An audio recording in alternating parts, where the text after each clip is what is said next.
knows the Father's word. From him he never turned. His miracles a light to all. To faith the lost recall.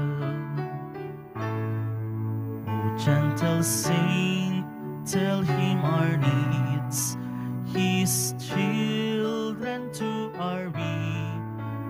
Ask him now to grant our prayers, and we at peace shall be.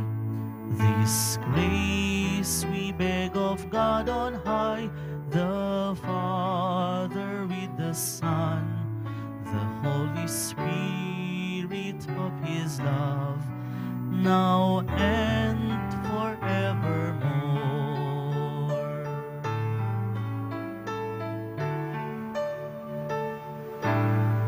Sing joyful praises to the King, a loyal soldier's recompense. To Anthony he grants his grace, his miracles through human world. O Anthony, God's chosen one, with mortal eyes you saw your Lord. A solemn pledge of glorious life, a foretaste of your own reward. From Padua first to east and west, arose a hymn of praise and fame. Through heaven's grace we still affirm unending honor to your name. O Anthony, God's chosen one, with mortal eyes you saw your Lord. A solemn pledge of glorious life, a foretaste of your own reward. May glory to the Father be, and to the Son eternally, the Spirit too, in essence one, in persons three, be honored on. O Anthony, God's chosen one, with mortal eyes you saw your Lord. A solemn pledge of glorious life, a foretaste of your own reward. O Anthony, God's chosen one, with mortal eyes you saw your Lord. A solemn pledge of glorious life, a foretaste of your own reward.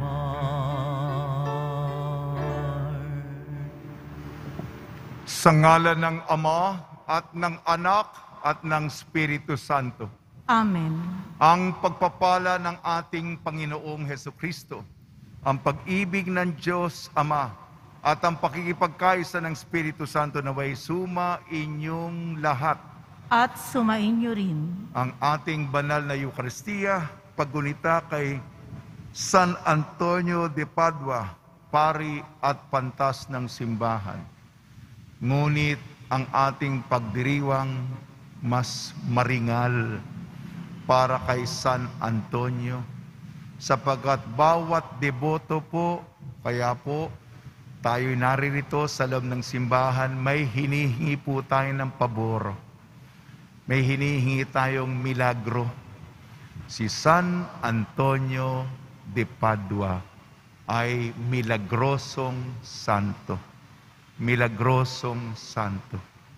Sa ating mas mabunyi, mas maringal, mas solemneng pagpaparangal sa Kanya, nawa naman makita niya ang ating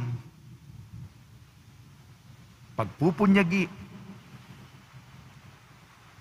upang ang ating mga hinihiling sa Poong Senyor, tulungan tayo ni San Antonio na matupad ang ating mga kahilingan. Mga kapatid, aminin po natin ating mga kasalanan upang tayo maging marapat gumanap sa banal na pagdiriwang. Inaamin ko Sa makapangyarihang Diyos at sa inyo mga kapatid, na lubha akong nagkasala sa isip, sa salita at sa gawa, at sa aking pagkukulang.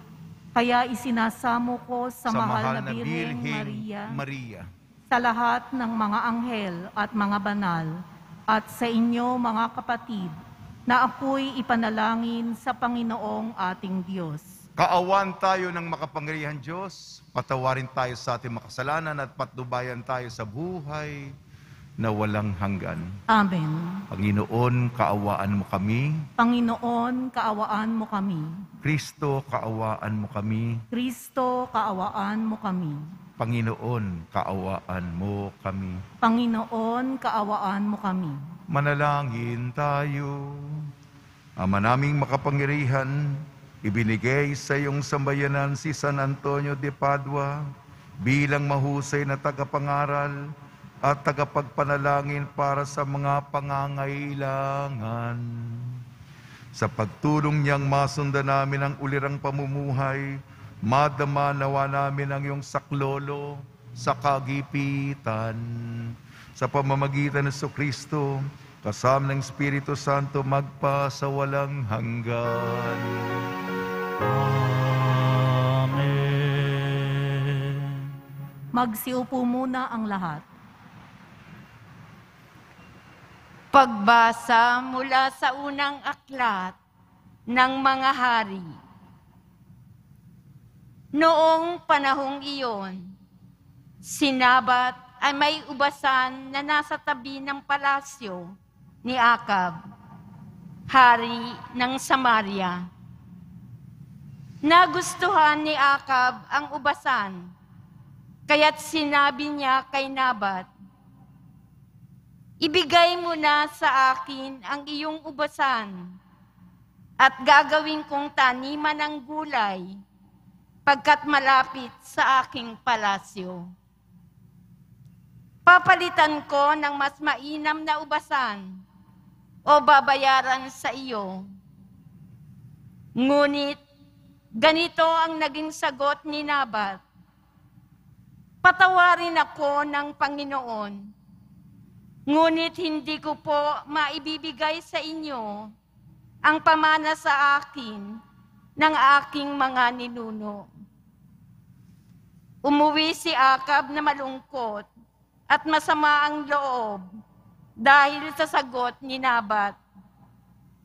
Nagkulong siya sa kanyang silid, hindi makausap at ayaw kumain.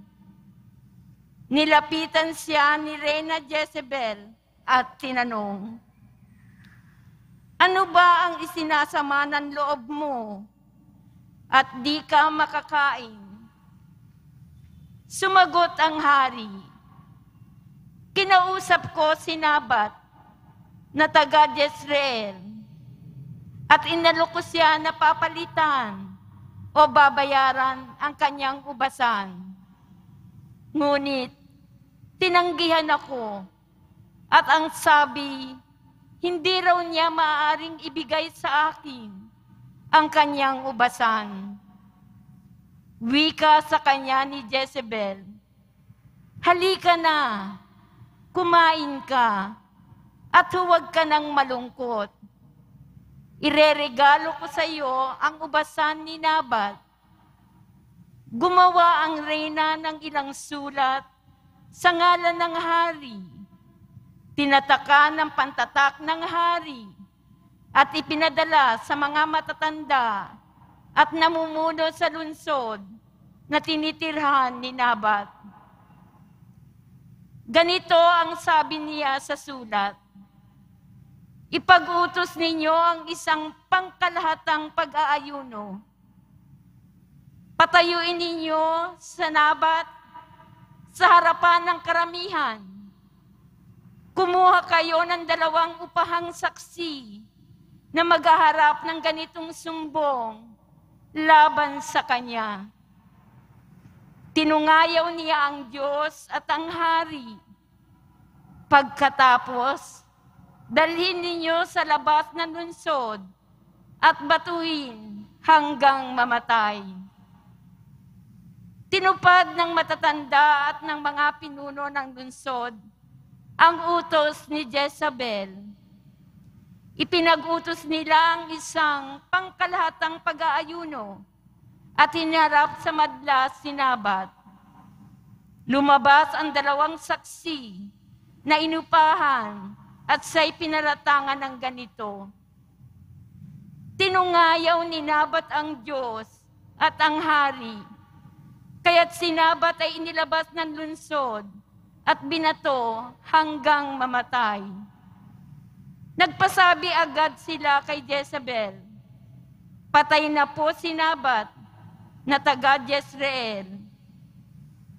Pagkatanggap ng gayong balita, nagpunta si Jezebel kay Akab at sinabi rito, Hayan, kunin mo na ang ubasang hindi mo mabili kay Nabat. Hindi na siya makatututol. Patay na siya. Nang malaman ni Akab na patay na si Nabat, pumunta siya sa ubasan upang angkinin iyon. Ang salita ng Diyos. Salamat sa Diyos.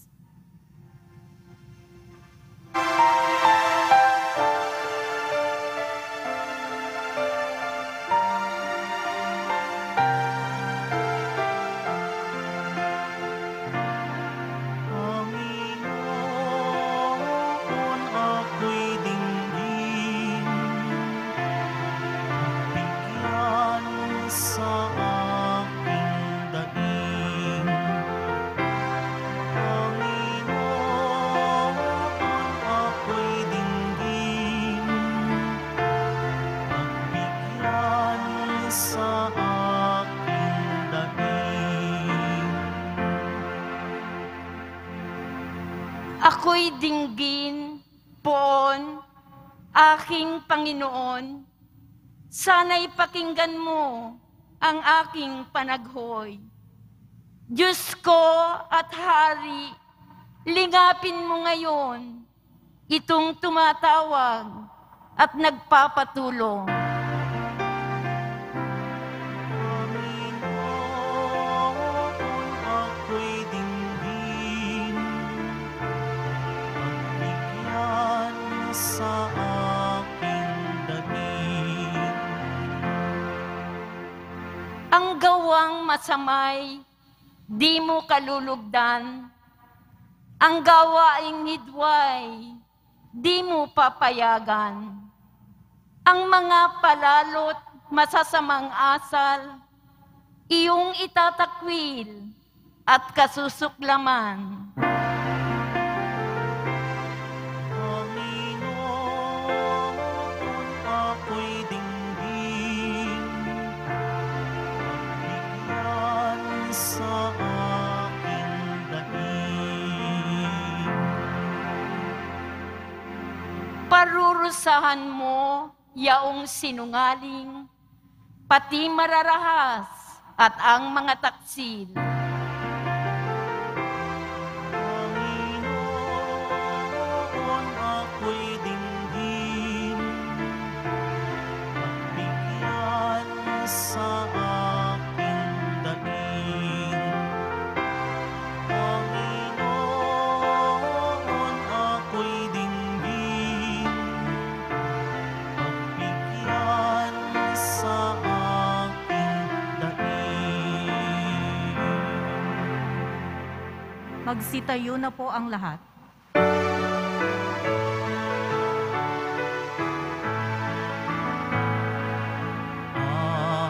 Alleluia,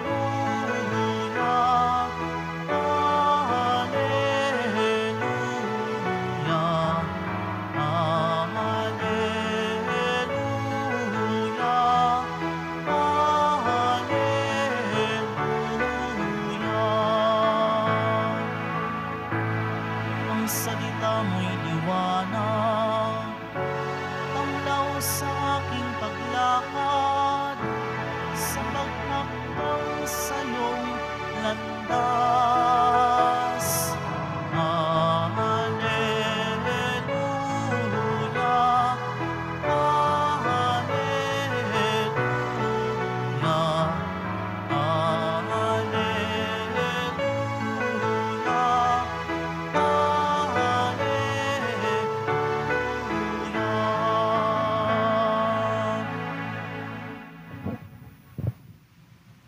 Sumainyo ang Panginoon. At sumaiyo rin. Ang mabuting balita ng Panginoon ayon kay San Mateo. Papuri sa iyo, Panginoon.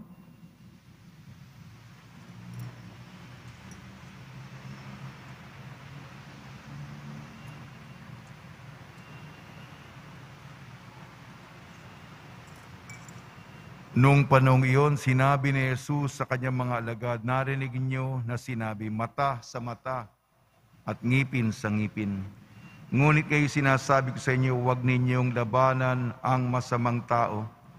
Kung may sumampal sa iyo sa kanang pisngi, iharap mo pa sa kanya ang kabila. Kung ipagsakdal kanino man upang makuha ang iyong baro, ibigay mo sa kanya pati ang iyong balabal. Kung sapilitang ipapasan sa iyo ng manlulupig ang kanyang dala ng 1 kilometro, pasanin mo ito ng 2 kilometro. Magbigay ka sa naghihingi sa inyo at huwag mong pahindian ang naghihiram sa iyo. Ang mabuting balita ng Panginoon. Pinupuri ka namin, Panginoong Hesukristo. Magsiupo muna ang lahat. Sa paniwala ng panibagong linggo, binabati po namin kayo sa pagpapala, pagbibindisyon, pagbibiyaya, pagkakaloob ng napakaraming grasya mula sa ating butihing Poong Jesus Nazareno.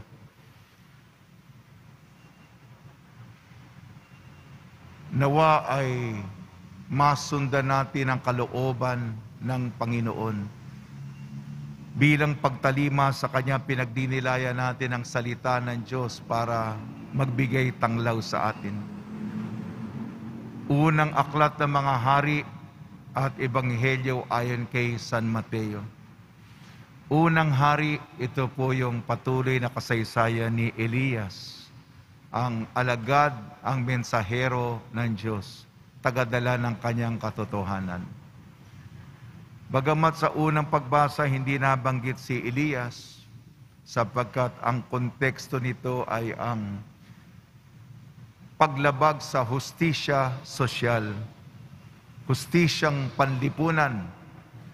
Si Akab na hari noon, pati ang kanyang reynang napakamaldita, napakasama, sila ang mataas.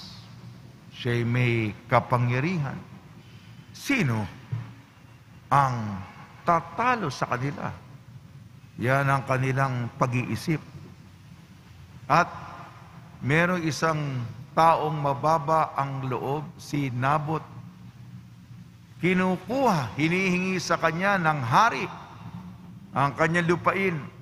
Itong lupain ito ay minana ko pa sa mga ninuno ko. Hindi ko pwede itong maibigay kanino man. Nagalit itong hari,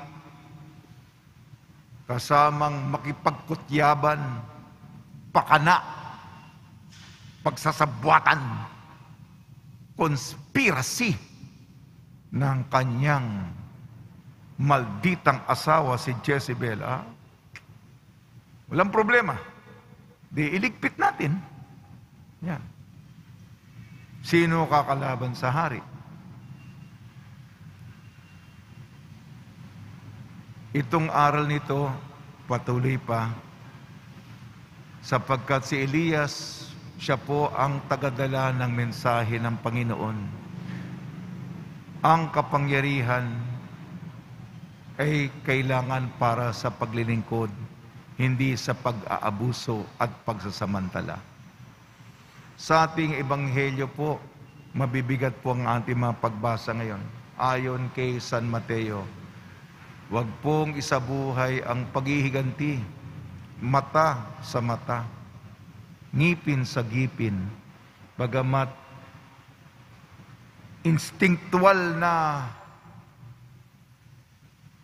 tendensiya ng tao na gumanti, bumawi kagad, nalamangan, hindi mari ito. Ang turo ni Jesus ay ang interior na pagbabago, pag-iisip katulad ng Diyos na mapagpatawad. At kung patatawarin tayo ng Diyos, ang kondisyon, patawarin natin ang iba. Ito'y mahirap isagawa. Ika nga, to err is human, to forgive divine. Ang magkamali, madalas tayo magkamali ay sa larangan ng tao. Pero pagpatawad ay sa Diyos. Para matularan natin ng Diyos ay isang hamon itong pagpapatawad. Ngunit ito po ay malaking hamon sa atin. Nasabi ko kanina sa pambungad na pararangalan po natin na sa isang mas maringal na pamamaraan si San Antonio. Kaya meron tayong prosesyon. Pagkatapos ito, may pagbabasbas pa tayo ng tinapay ni San Antonio. Blessing of Saint Anthony's Bread. Ginagawa natin itong maringal sapagkat milagroso po si San Antonio. Isang kwento kay San Antonio. May mga kumakalaban kay San Antonio. Narinig nila na magaling na predikator. Predikator, yung magaling maghumilia. Makipagtalo. Tingnan ko nga yung galing mo. Antonio ka? Sige. Hindi ako. Kasi doon sa bayan noon, maraming hindi naniniwala sa presensya ni Jesus sa Eucharistia. Yung misa niyan, talaga bang katawan ni Kristo yan? Maniwala. Sabi niya, maniniwala lamang ako kung ang aking mule sa mula. Ang mula po ay yung parang kabayo, parang asno, mula. Mule sa Ingles, na tagadala ng mga mabibigat na bagay. Mula. Ay, kung nakitang Santisima, ito po ay yuyuko ang ulo at luluhod. Doon lang ako maniniwala. Kaya ang ginawa niya ay yung itong kumukontra kay San Antonio. Hindi niya pinakain ng ilang araw ang kanyang mula. Gutom na gutom ito. Kasi tinanggap ni San Antonio yung hamon eh. Sige, patutunayan ko sa iyo ang kapangyarihan ng Panginoon. At nagmisa si San Antonio at nagprosesyon ng Santisima. Dumaan doon, dadaan doon sa kumukontra kay San Antonio. Ang ginawa nito, gutom na gutom yung mula. Nako, tsak na hindi lalapit yan. Mas lalapit dahil gutom. Meron siyang mga pagkain para sa kanyang hayop. Hindi pupunta yan sa Santisima. Pupunta yan sa pagkain. Hayop yan, gutom yan. Kakain muna yan. At pagkatapos ng misa, may prosesyon. Dala-dala ni San Antonio de Padua ang Santisima. Dumaan sa bahay nitong kumukontra sa kanya. At milagro. Yung gutom na mula, yumuko ang ulo. Lumuhod sa harap ng Santisima. At lahat ng mga nakasaksi, ang mga mamamayan, milagrong Eukaristiko. At nagbalik loob itong kumukontra kay San Antonio. Milagro. Isa lamang ito sa mga maraming milagro ni San Antonio. Tayo rin, mga kapatid, nangangailangan ng mga himala, kababalaghan, milagro sa ating buhay. Nawa, wag tayong tumigil sa kakahingi at tayo mapaboran ng isang santong popular at nakikinig sa ating mga kahilingan. Tulong ni Maria at ni San Jose at ni San Antonio de Padua, lalo tayong magpursigi at palalimin natin ang ating pananampalataya sa Kanya.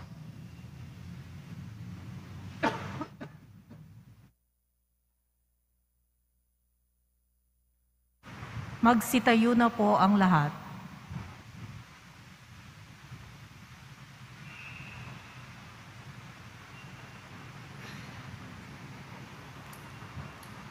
Minamahal na mga kapatid, napakabuti sa atin ang ating mapagmahal na Ama. Manalangin tayo sa Kanyang mahabaging pag-ibig na nagbunsod ng ating mabuting pakikitungo sa ating kapwa. Tugon po natin, Ama, gawin mo kaming ganap sa iyong pag-ibig. Ama, gawin mo kaming ganap sa iyong pag-ibig. Bilang bayan ng Diyos, naway maisabuhay natin ang batas ng pag-ibig ni Kristo. Manalangin tayo. Ama, gawin mo kaming ganap sa iyong pag-ibig. Ang ating mga kaaway, maging yaong mga nakasakit at nakagawa sa atin ng masama sa anumang paraan, naway mapatawad natin. Manalangin tayo. Ama, gawin mo kaming ganap sa iyong pag-ibig. Atin nawang maiwasan ang pagkakahiwa-hiwalay at pagkamakasarili para maiwaksi ang kasamaan sa pamamagitan ng paggawa ng kabutihan. Manalangin tayo.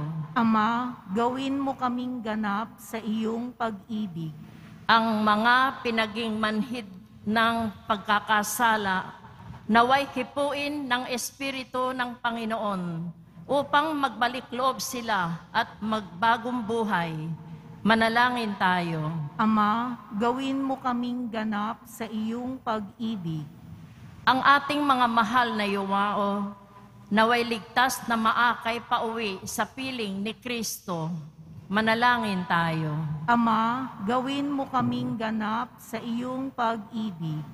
Panginoon ng sambayanan, habang aming itinataas ang aming mga panalangin ito, tulungan mo po kaming magkakasamang lumago at mapaglabanan ng pagkaaway-away at hindi pagkakasundo.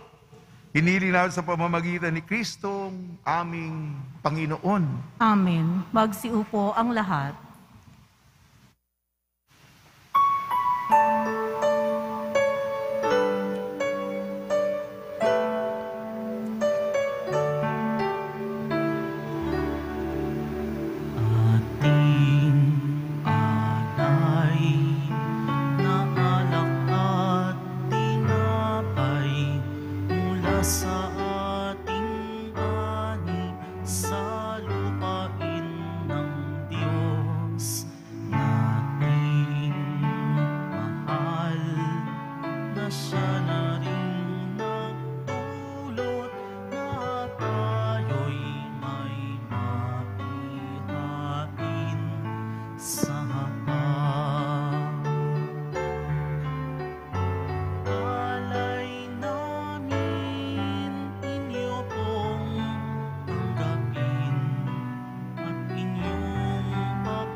Magsitayo po ang lahat.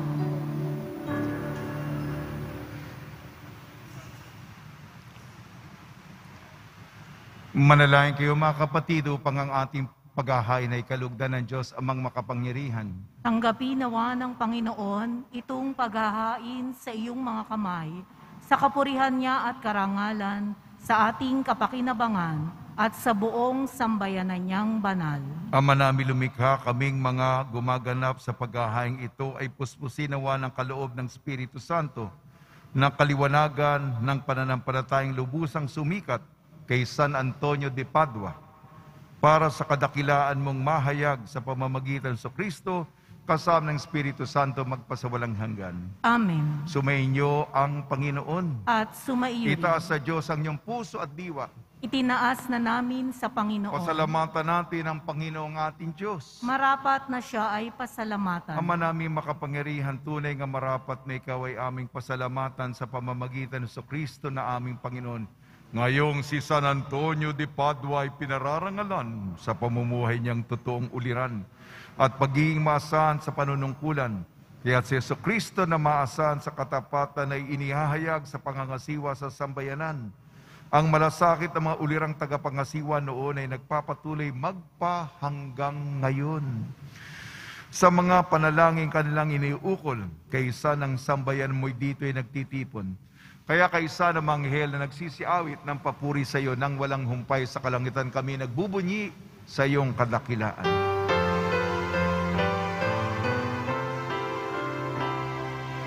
Santo, Santo, Santo, Panginoong Diyos ng mga hukbo, napupuno ang langit at lupa ng kadakilaan mo. Hosana sa kaitaasan,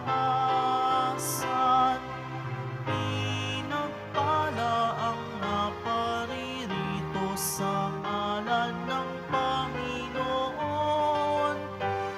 Hosana sa kaitaasan. Magsiluhod ang lahat. Ama naming banal, ikaw ang bukal ng tanang kabanalan, kaya sa pamamagitan ng Espiritu, gawin mong banal ang mga kaloob na ito upang para sa amin maging katawan at dugo ng aming Panginoong Jesucristo. Bakit niya pinagtiis ang kusang loob na maging handog, hinawakan niya ang tinapay, pinasalamatan kanya, pinaghati-hati niya yon, iniabot sa kanyang malagad at sinabi, tanggapin ninyong lahat ito at kanin, itong aking katawan ay hahandog para sa inyo.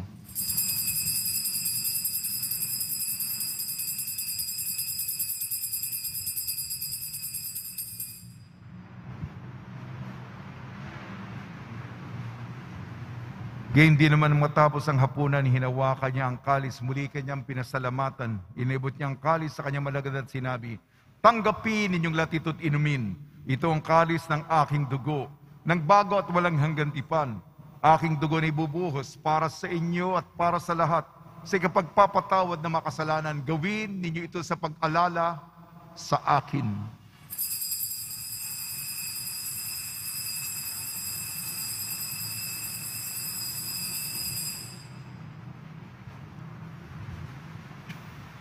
Magsitayo na po ang lahat. Ipagbunyi natin ang misteryo ng pananampalataya.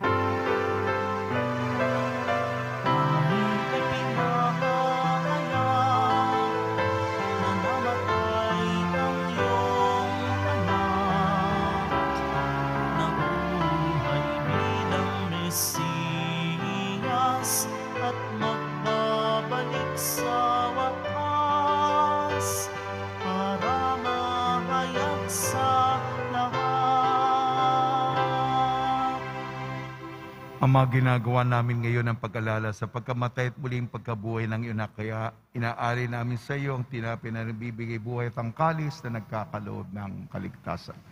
Kami nagpapasalamat na kami minarapat na tumayo sa harap mo para maglingkod sa iyo. Isinasama namin kami magsasalo-salo sa katawan at dugo ni Kristo ay mabuklod sa pagkakaisa sa pamamagitan ng Espiritu Santo. Ama, lingapin mo ang iyong simbahang laganap sa buong daigdig. Puspusin mo kami sa pag-ibig, kay San Francisco na aming Papa, at ni Jose na aming Obispo, at ng Tanang Kaparian. Alalahanin mo rin ang mga kapatid naming nahimlay na may pag-asang sila'y muling mabubuhay, gayon din ang lahat ng mga pumanaw. Kaawaan mo sila at patuloyin sa iyong kaliwanagan. Kaawaan mo at pagindapatin kaming lahat na makasalo sa iyong buhay na walang wakas. Kaysa ng mahal na Berheng Maria, na ina ng Diyos, ng kabiyak ng puso niyang si San Jose, kaysa ng mga apostol, ni San Antonio de Padua, at ng lahat ng mga banal na namuhay dito sa daigdig ng kalugod-lugod sa iyo. May pagdiwang nawa namin ang pagpupuri sa ikararangal mo sa pamamagitan ng iyong anak na aming Panginoong Hesu Kristo.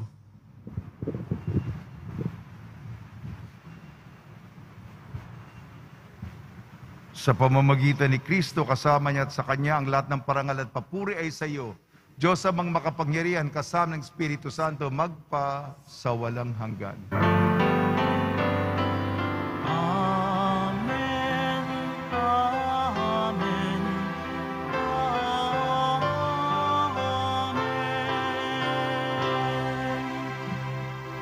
Sa tagubili naman nakakagaling na utos sa turo ni Jesucristo na Panginoon natin at Diyos, ipahayag natin ng lakas loob.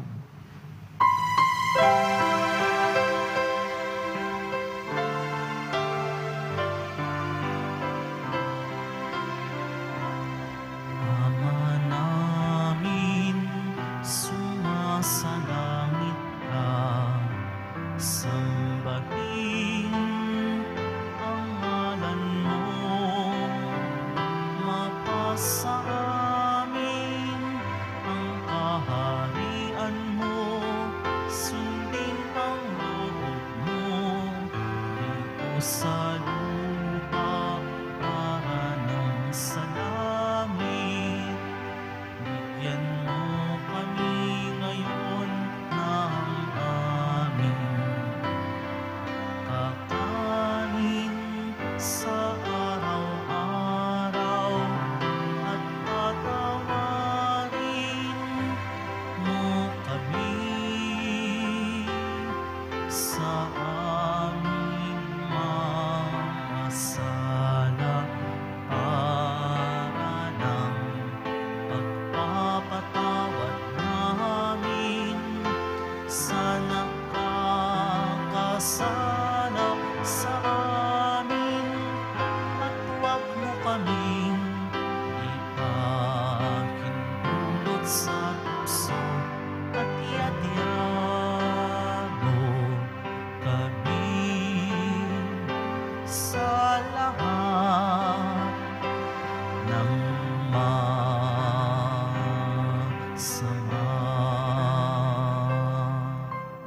Inihiling namin kami iadya sa lahat ng masama, pagkalooban ng kapayapaan na araw-araw, iligtas sa kasalanan at ilayo sa lahat ng kapahamakan, samantalang aming pinananabikan ang dakilang araw ng pagpapahayag ng tagapagligtas naming si Jesucristo.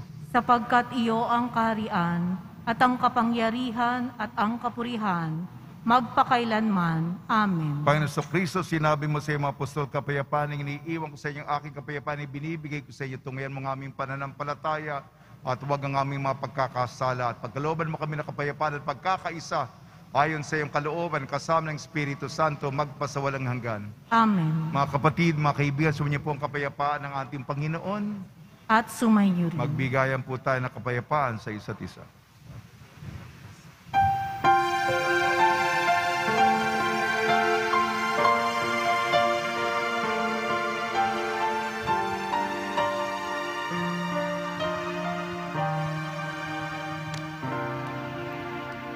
Kordero ng Diyos na nag-aalis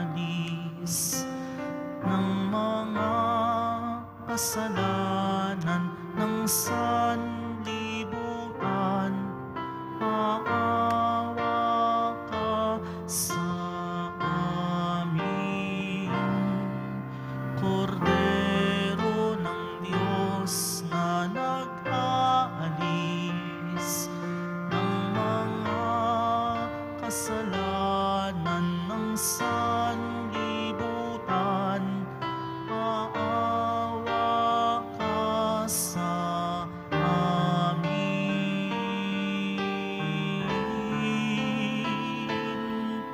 Kordero ng Diyos na nag-aalis ng mga kasalanan ng sanlibutan, ipagkaloob mo sa amin ang kapayapaan, ang kapayapaan, ang kapayapaan. Magsiluhod ang lahat. Ito ang kordero ng Diyos, ito nag-aalis ng kasalanan ng sanlibutan, mapalad ang mga inayayahan sa kanyang piging. Panginoon, hindi ako karapat-dapat na magpatuloy sa iyo, ngunit sa isang salita mo lamang ay gagaling na ako.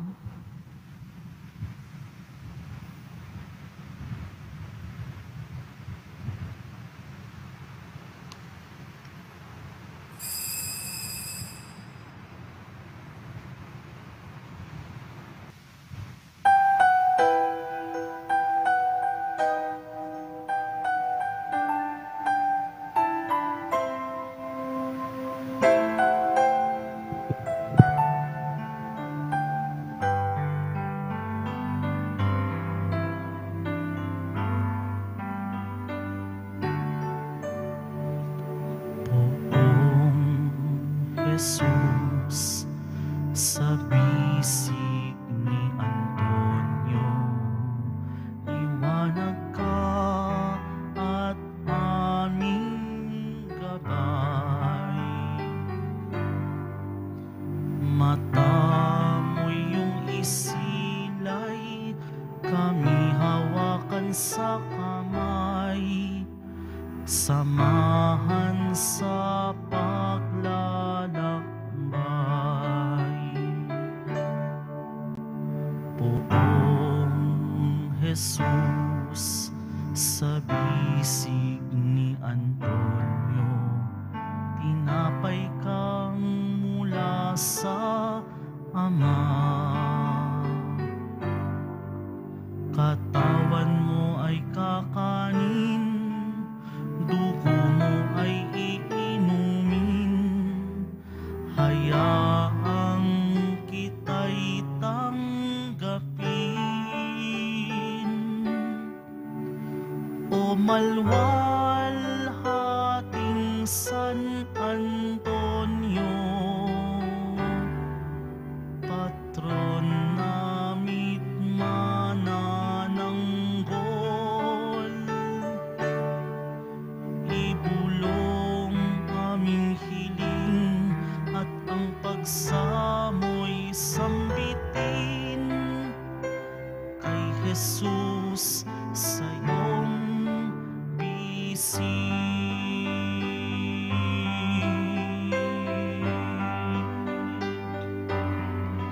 Matamis na ninyo, Jesus,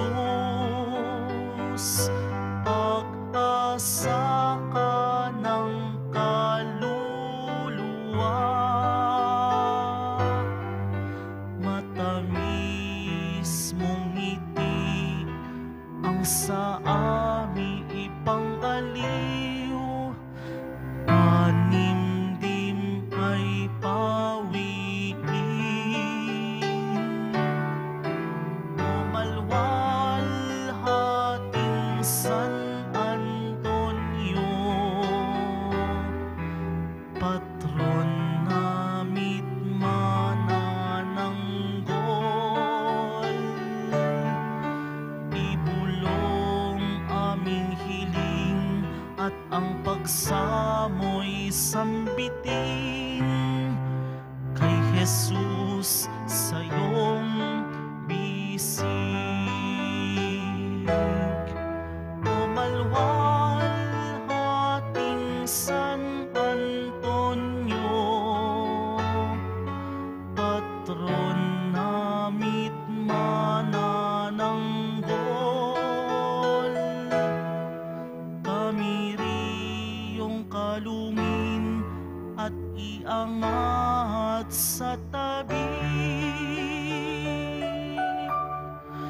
ni Jesus sa iyong bisig.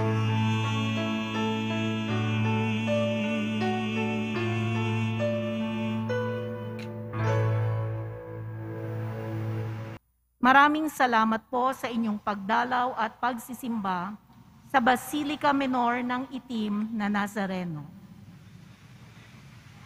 Magsitayo na po ang lahat. Manalangin tayo.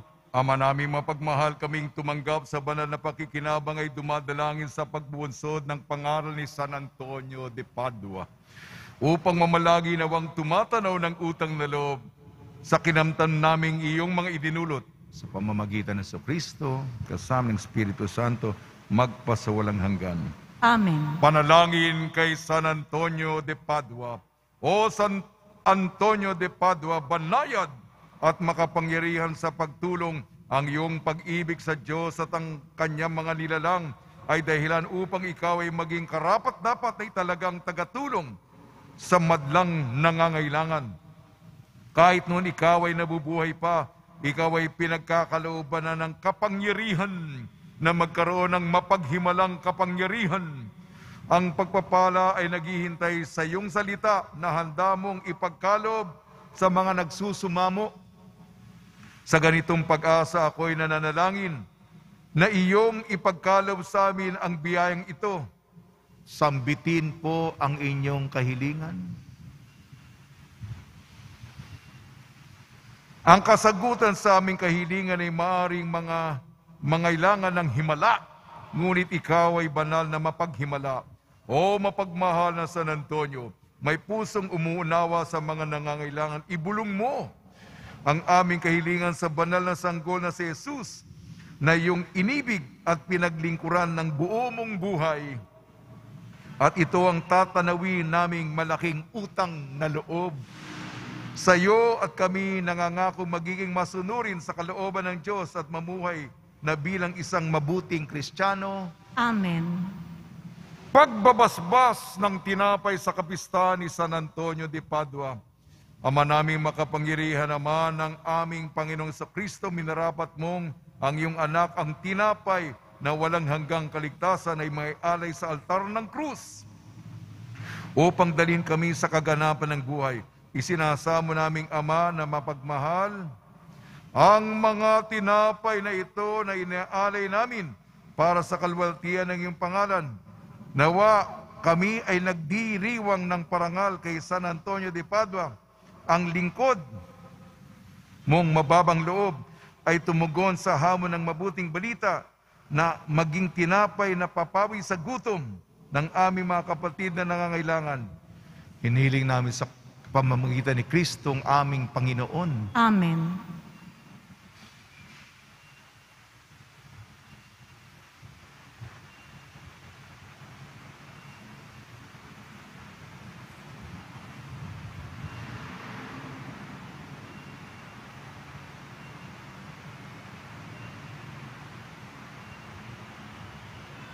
Pagbabasbas sa mga deboto ng kanilang mga kahilingan at dasalan.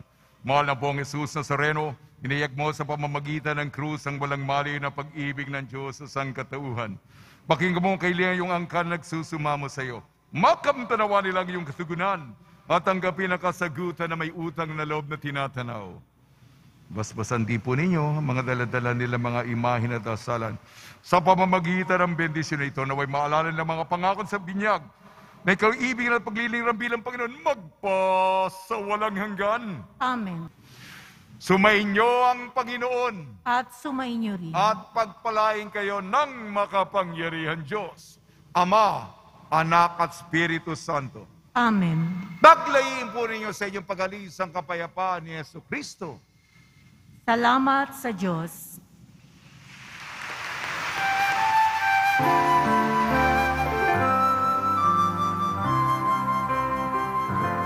Nuestro Padre Jesus Nazareno, sinasamba ka namin, pinipinduho ka namin, aral mo ang aming buhay. kaligtasan, Nuestro Padre Jesus Nazareno. Iligtas mo kami sa kasalanan. Ang krus mong kinamatayan ay sagisag ng aming kaligtasan. Nuestro Padre Jesus Nazareno, dinarangal ka namin. Nuestro Padre Jesus Nazareno, nilulwalhati ka namin. Nuestro Padre Jesus Nazareno,